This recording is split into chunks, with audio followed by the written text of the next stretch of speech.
ఆంధ్ర తెలంగాణ సరిహద్దు ప్రాంతంలోని ఏలూరు జిల్లా చింతలపూడి మండలం శివాపురం గ్రామంలో నూతనంగా నిర్మించిన రామాలయ ప్రతిష్ఠ మహోత్సవానికి తెలంగాణ మంత్రివర్యులు తుమ్మల నాగేశ్వరరావు హాజరయ్యారు. గడచిన 4 రోజులుగా ప్రత్యేకమైనటువంటి పూజా కార్యక్రమాలు నిర్వహించి నూతనంగా నిర్మించిన రామాలయంలో ప్రతిష్ఠా మహోత్సవాన్ని పెద్ద ఎత్తున నిర్వహించారు. సుమారు 96 ఏళ్ల క్రితం కీర్తిశేషులు మేడ నరసయ్య, వారి కుమారులు రత్తయ్య, పిచ్చేల ఆధ్వర్యంలో వారి యొక్క వ్యక్తిగతమైనటువంటి ఖర్చులతో సుదీర్ఘకాలం పూజలు అందుకున్న రాముల వారి విగ్రహాలకు ప్రభుత్వం ఆధ్వర్యంలో నూతనమైనటువంటి ఆలయాన్ని నిర్మించి ప్రారంభోత్సవ కార్యక్రమాలను నిర్వహించారు. ఈ కార్యక్రమాలకు సరిహద్దు ప్రాంతాల నుండి పెద్ద ఎత్తున ప్రజలు తరలివచ్చారు.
सीताराम जय सीताराम, सीताराम जय सीताराम, सीताराम जय सीताराम, सीताराम जय सीताराम, सीताराम जय सीताराम, सीताराम जय सीताराम, सीताराम जय सीताराम, हरि सीताराम जय सीताराम, सीताराम जय सीताराम, सीताराम जय सीताराम।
జయ సీతారాం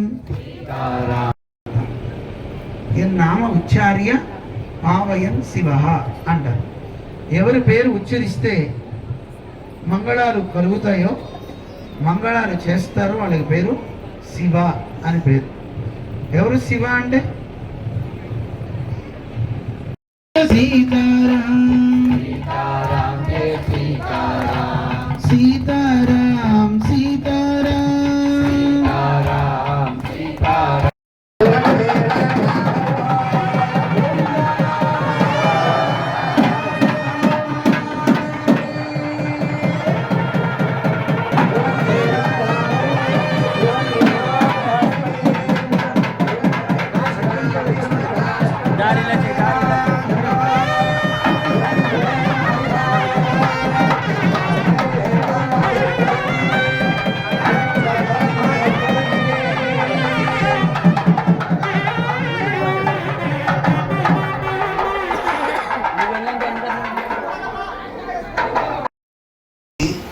మనం ఏమిచ్చినా వాడికి ఉపయోగపడదొద్దు అన్నట్టు. లేదు లేదు మనం ఇచ్చి తీరదాం, వద్దని చెప్తున్నాం కదా, లేదండి ఇద్దామండి అందుకే. ఆడవాళ్ళు పట్టుబడితే చాలా కష్టం అండి. సరే భర్త గారు ఏమన్నారు, శాంక్షన్ చేశాడు, ఓకే అన్నాడు పరమశివుడు. ఒక సెకండ్ మాత్రమే వీడికి నేను ఏదైనా ఇస్తా, ఏమి ఇవ్వాలో ఇచ్చి అనగానే వెంటనే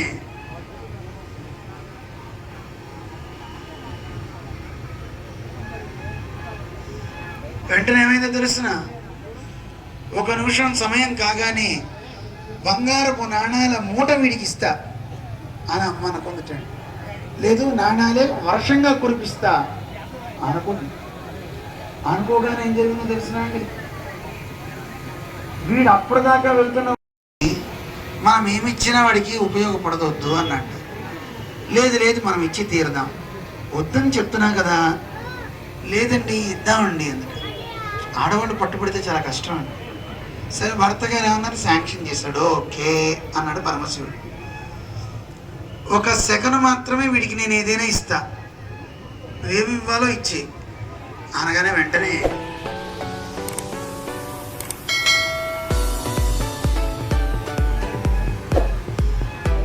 ఏమైందో తెలుసిన, ఒక నిమిషం సమయం కాగానే బంగారపు నాణాల మూట వీడికి ఇస్తా అని అమ్మ అనుకుంటాడు.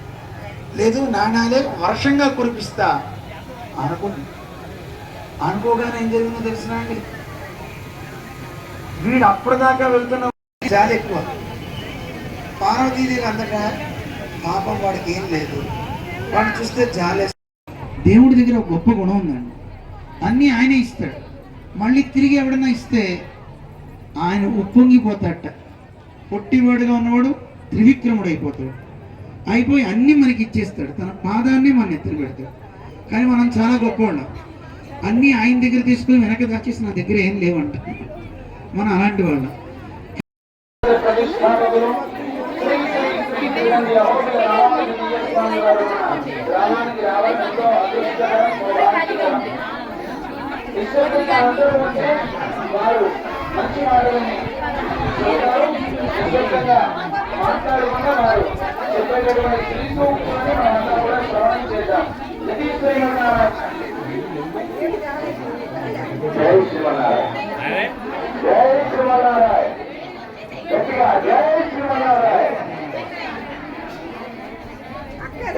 రోజు 3000 మీరు దాచుకోవాలంటే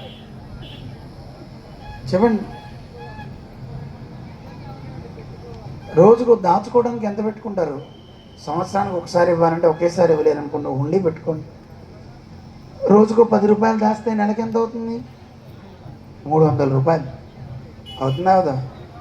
ఇంటూ 12 ఎంత అవుతుంది అండి? 3600. ఈజీగానే ఉందా లేదా? చేద్దామా? ఇలా పెట్టుకోండి, పెట్టి దేవుడికి ఇవ్వండి. 3600 అంటే చక్కగా దేవుడికి ఆ రోజు భోగం అంతా మీ పేరు మీదే జరుగుతుంది. ప్రసాదాలన్నీ చేస్తారు దేవుడి దగ్గర. కర్మకి తగ్గట్టు వాడే ఆ గోతిలో పడతాడు కదా. మా జియర్స్ వారు ఎప్పుడో కథ చెప్తూ ఉంటారు, నేను చెప్పాలి ఈ సందర్భంలో. ఓ పిల్లవాడు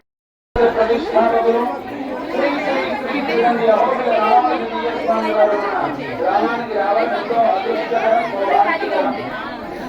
విశ్వకర్మ అందరూ ఉంటే వారు మంచి మాటలని చెబుతారు.